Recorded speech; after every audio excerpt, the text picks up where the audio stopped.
بسم اللہ الرحمن الرحیم۔ ناظرین، آج 4 موضوعات پر بات کریں گے۔ سب سے پہلے شہباز شریف نے جو جھوٹ بولا ہے قومی اسمبلی میں کھڑے ہو کر، یہ جھوٹ اس قسم کا ہے کہ یہ Guinness book of world record میں درج ہونا چاہیے۔ دوسری طرف آرمی چیف کی پیچھے چھپنے کی جو کوشش کر رہا ہے شہباز شریف، یہ کیا معاملہ ہے؟ اور جلیل عباس جیلانی پاکستان کے وزیر اعظم بننے جا رہے ہیں، نگران، اور کب تک رہیں گے یہ بھی آپ کے ساتھ بحث کرتے ہیں۔ اور سائفر پر جو کچھ ہوا ہے، جیسے ایک ادارہ ہے، صحافتی ادارہ امریکہ کا جس کا نام ہے انٹرسیپٹ، اس کی ویب سائٹ پر وہ سب کچھ شائع ہو چکا ہے۔ یعنی کہ جو کچھ عمران خان کہہ رہا تھا کہ میرے خلاف امریکہ سے سازش ہوئی ہے، وہ سب کا سب یعنی کہ سچ نکلا۔ جو آدمی جیل کے اندر ہے اس نے سچ دکھا دیا دنیا کو۔ یہ اور اس کے بعد بات کریں گے جسٹس عامر فاروق کے جو کارنامے ہیں اس وقت، اور زبردستی کیس سن رہا ہے۔ یعنی کہ ایک شخص اعتراض کر رہا ہے کہ یہ کیس میرا مت سنے، اور وہ سن رہا ہے چیف جسٹس اسلام آباد ہائی کورٹ جسٹس عامر فاروق۔ اور وہ دوسرا ایک جو غلیظ ترین ویڈیو لیک ہوا ہے جج ہمایون دلاور کا، وائرل ہو چکا ہے، جو بالکل حقیقت بھی ہے۔ اس کی تفصیل بھی آپ کے ساتھ شیئر کریں گے کہ اب عدلیہ اس کے متعلق کیا ایکشن لیتی ہے کہ ہمارا یعنی 130ویں نمبر میں، جب ہمارا عدلیہ 128ویں نمبر پر ہے تو یہ 0 سے بھی شروع ہوگا، کیونکہ اگر یہ نہیں ہوگا اور ایک جج یعنی بیٹھ کر خواتین کی عزت اس طرح اچھالے گا اور وہ شخص پھر کسی کے حق میں فیصلہ دے گا، کسی کے خلاف دے، کیا وہ انصاف کا فیصلہ ہو سکتا ہے؟ یہ سب کچھ آپ کے سامنے رکھتے ہیں۔ پہلے شہباز شریف کی جھوٹ سے شروع ہوتے ہیں کہ شہباز شریف نے قومی اسمبلی میں بڑے دھڑلے سے کہا کہ ہمارے کارکردگی کو دنیا یاد رکھے گی کہ ہم نے ملک کو ڈیفالٹ سے بچایا۔ افسوس کہ یہ ملک یعنی کہ میں حیران ہوں کہ اس جیسا جھوٹا شخص وہ قومی اسمبلی میں کھڑا ہو کر جو کچھ انہوں نے 16 مہینے میں اس ملک کا کباڑہ کیا ہے، اور آ کر یہ شخص کیا کہہ رہا ہے کہ ہماری کارکردگی کو دنیا یاد رکھے گی کہ ہم نے پاکستان کو ڈیفالٹ ہونے سے بچایا، کیونکہ عمران خان کے وقت میں $18 بلین ہمارے پاس یعنی فارن ریزرو موجود تھا، اور اس جھوٹے انسان کے نے اس کو خرچ کر کے 3 بلین تک، اور وہ 3 بلین بھی ہمارے نہیں ہیں، وہ بھی مانگے تانگے کے ہیں۔ تو اب دیکھیے اس شخص کے اس باتوں کو کہ ہم نے کیا کچھ کیا اور ہم نے کیسے ملک کو یعنی بار بار کیا کہوں کہ اس وقت جب ہم ایسے سمجھیے کہ لوگ کہتے ہیں ہم جنت میں تھے عمران خان کے وقت میں اور اب دوزخ میں ہے، اور یہ شخص کریڈٹ لے رہا ہے۔ یعنی یہ اس کی کریڈیبلٹی ہے اس شخص کی، اور یہ کتنے بدنصیبی ہے کہ اس جیسا یعنی ڈیمنشیا کا مریض آدمی وہ ہمارے ملک کا وزیر اعظم ہو۔ اس سے بڑھ کر اور کیا ہو سکتا ہے اس ملک کے ساتھ؟ اور جنہوں نے یہ کام کیا ہے کیا وہ بھی کچھ ہوش کے ناخن بھی لیں گے کہ ہم نے 16 مہینے پاکستان سے کون سے انتقام پاکستانیوں سے لی ہے؟ اور پھر اسی تقریر میں کہتے ہیں کہ 14 مئی کو عمران خان جتے لے کر آیا، یعنی کہ عمران خان ادھر جیل میں تھا، پھر عدالت میں تھا، اور وہ جتے لے کر آیا، اور جو کچھ بے عزتی عمران خان کے ساتھ کی تھی اس حکومت نے، اور اس کے بعد پھر عوام کا جو ریئیکشن آیا تو وہ ذمہ داری ڈال رہا ہے۔ یعنی کہ پھر آرمی چیف نے بڑے طریقے سے اس کو رفع دفع کیا۔ اگر آرمی چیف نہ کرتا، یعنی یہ آرمی چیف کے پیچھے چھپنے کی کوشش کر رہا ہے یہ شخص، یعنی کہ ہمارے اداروں کو متنازع بنانا اس خاندان کا وتیرہ رہا ہے۔ تو یہ اس کے بعد ہم بات کرتے ہیں اس وقت جو جلیل عباس جیلانی صاحب جو ہے، اس کا جو دور تھا اس میں بڑی کنٹروورسی ہوئی ہے۔ یعنی کیا ہوا ہے کہ 2017 تک یہ شخص یعنی 2013 سے 2017 تک یہ امریکہ میں پاکستان کا سفیر رہ چکا ہے، اور اس دور میں سلالہ انسیڈنٹ بھی ہو چکا، ہمارے فوجی جوان شہید ہوئے، 1-2 آفیسر بھی ساتھ میں شہید ہوئے۔ اس کے بعد ریمن ڈیوس کا جو معاملہ ہوا وہ بھی اس کے دور میں ہوا۔ ایبٹ آباد کا جو اسامہ کا سانحہ ہے وہ بھی اسی شخص کے دور میں ہوا کہ جب یہ ہمارا فارن سیکٹری بھی رہا ہے اس دور میں، اور امریکہ میں پاکستان کا سفیر بھی رہا ہے. اس شخص کو وزیر اعظم پاکستان بنایا جا رہا ہے. یعنی کہ اس وقت دو نام جو آخری مراحل میں ہے، اس میں سے ایک اس کا نام سر فہرست ہے اور دوسرا حفیظ پاشا کا. تو اب آپ دیکھیے، اور یہ دونوں جو ہے نون اور پیپل پارٹی وہ آپس میں لگی ہوئی ہیں کہ ہمارا وزیر اعظم ہونا چاہیے. اور یہ شخص جو تھا یہ پیپل پارٹی کے دور میں یہ نامزد ہوا تھا. تو یہ سب کچھ آپ کے سامنے ہے. اب اسلام آباد کی چیف جسٹس عامر فاروق کے متعلق آپ کو کے سامنے کچھ خبر رکھتے ہیں کہ زبردستی کیس سن رہا ہے. اور وہ کیسے سن رہا ہے کہ عمران خان نے عدم اعتماد کیا ہے کہ یہ شخص میرا کیس نہ سنیں، یہ میرے ساتھ باعث ہے. لیکن یہ شخص یعنی اس سے پہلے جس بھی جج پر خواہ وہ کمیشن بنا ہو، وہ کچھ بھی ہو، اس پر جب نون والوں نے اعتراض کیا تو وہ جج اٹھ کر چلا گیا ہے. اس کی مثالیں آپ کے سامنے موجود ہے، خواہ وہ سپریم کورٹ ہو یا ہائی کورٹ ہو. لیکن یہ شخص بڑے ڈٹائی کے ساتھ بیٹھا ہوا ہے اور یہ عمران خان کا کیس سن رہا ہے. اور آج جب اس کے سامنے وکلاء پیش ہوئے عمران خان کے، تو اس کے حرکات و سکنات کیا تھے، اور اس نے کیا کہا کہ میرے پیٹ میں درد ہے، اب میں جا رہا ہوں کسی اور وقت. کیس کیا تھا؟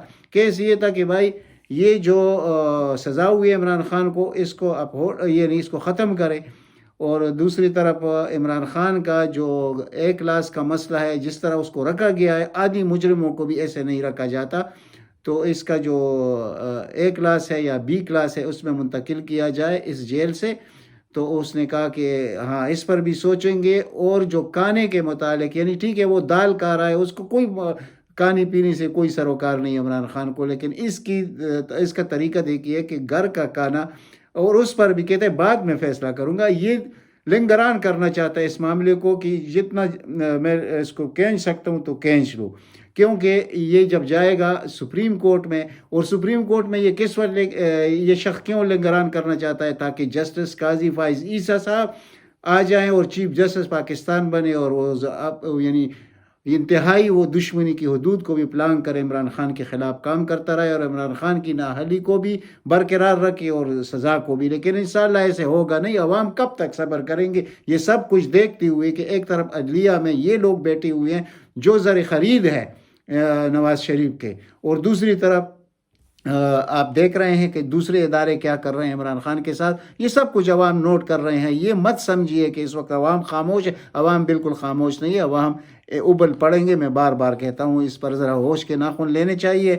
تو یہ اس وقت تک اس کیس کو لمبا کرنا چاہتا ہے تاکہ 16 ستمبر کو justice Qazi Faez Isa chief justice of Pakistan بنے. کیونکہ اگر یہ اس وقت فیصلہ کرتا ہے اس پر، تو یہ یا حق میں کرتا ہے یا مخالفت میں کرتا ہے، تو یہ کیس جائے گا سپریم کورٹ میں، اور سپریم کورٹ میں یہ 2 گھنٹے بھی یہ کیس نہیں ٹھہر سکتا، یہ توشہ خانہ والا کیس. تو اس کا ارادہ یہ ہے.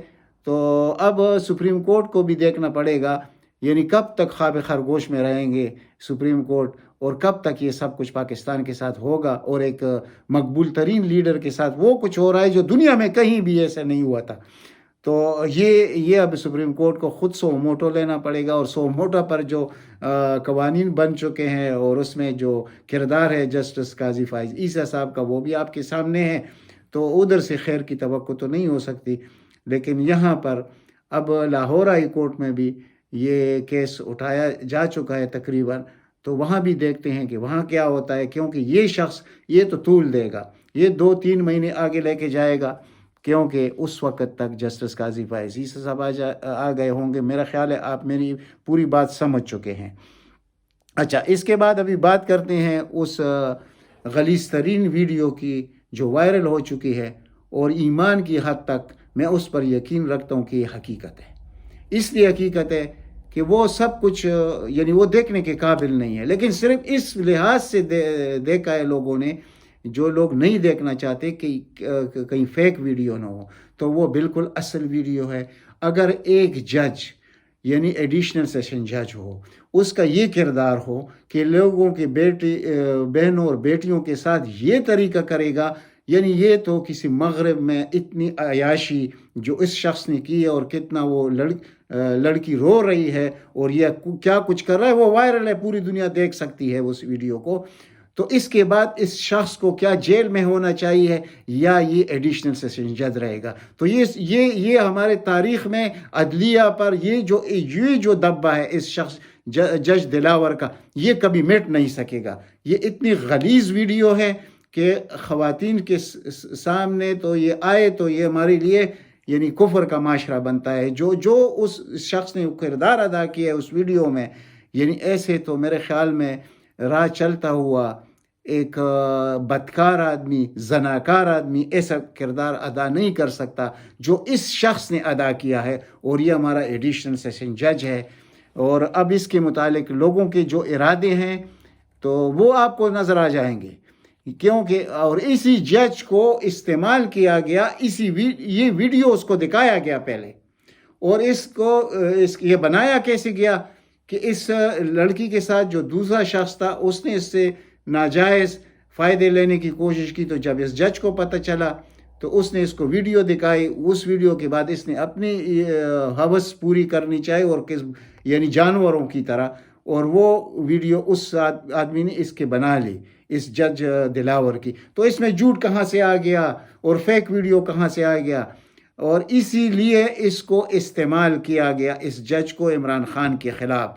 تو یہ سب کچھ ہوتا رہا ہے اس ملک میں۔ عوام کو ابھی جس کو پتہ نہیں ہے اس کو بھی سارا کچھ پتہ چل جائے گا۔ یہ پوری دنیا میں یعنی پاکستان کی بے عزتی ہو رہی ہے، یہ جہاں بھی جائے گا تو لوگ کہیں گے یہ پاکستان کا ایک جج ہے جس کا یہ کردار ہے۔ یہ آپ مغرب میں بھی اس طرح یعنی ریپ والا جو طریقہ اس نے استعمال کیا، یہ کہیں مغرب میں بھی الاؤڈ نہیں ہے، دنیا کی کسی ملک میں یہ الاؤڈ نہیں۔ اور اس شخص نے یعنی جو اسلامی تہذیب، اسلامی اقدار، اس کو مسخ کر ڈالا ہے۔ اور اس شخص نے پھر اسی ویڈیو کی مجبوری سے عمران خان کے خلاف، یعنی یہ اتنی جلدی میں کیوں تھا؟ کیونکہ اس کو ڈرایا گیا تھا۔ اور ویسے بھی یہ جب اس کردار انسان کا یہ ہو جو کچھ اس نے کیا ہے، اس کے بعد یعنی اس شخص کا فیصلہ یہ برقرار رہے گا، تو میرا خیال ہے اگر ایسے ہوتا ہے تو اس ملک کا اللہ ہی حافظ ہے، یہ سن 71 سے بات بہت آگے نکل جائے گی، کیونکہ اب لوگ جو یہ سب کچھ دیکھ رہے ہیں، میرا خیال ہے اس کے بعد یہ کسی کے ذہن سے اترے گا نہیں، نہ کوئی نگلنا چاہے گا تو نگل بھی نہیں سکے گا۔ تو اب تک اتنا ہی، انشاءاللہ ملتے ہیں اگلی ولاگ میں۔ اگر ہو سکے تو اس چینل کو سبسکرائب کیجئے، اور ساتھ میں جو بٹن ہے اس کو بھی دبا دیجئے، کیونکہ جو نیا ویڈیو آئے گا تو آپ دیکھ سکیں گے۔ اللہ تعالیٰ آپ سب کو اپنے حفظ و امان میں رکھے۔ والسلام۔